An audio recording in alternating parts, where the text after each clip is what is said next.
अक्षरशः डोळ्यात पाणी येते जेव्हा आठवतं डिग्री घेण्यासाठी किती मेहनत करावी लागली होती. काल माझी रील पाहून एका ताईचा मेसेज आला.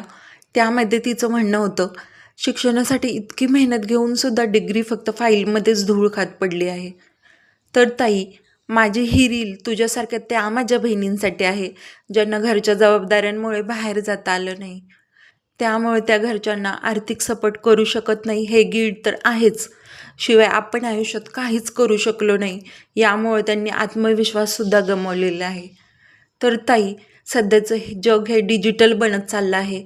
सोशल मीडिया हे प्रत्येक ठिकाणी यूज केले जात आहे. कितीतरी महिला डिजिटल स्किल शिकून घर बसल्या 30,000 ते 40,000 रुपये कमवत आहे.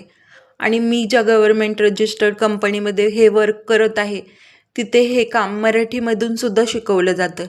मी स्वतः तिथे वर्क करून एप्रिल महिन्यामध्ये 50,000च्या कमाईपर्यंत पोहोचले आहे. तुला पण त्याबद्दल माहिती हवी असेल तर कमेंट्समध्ये तुझं नाव टाईप कर आणि फॉलो केलं तर मी तुला पर्सनली गाईड करेल.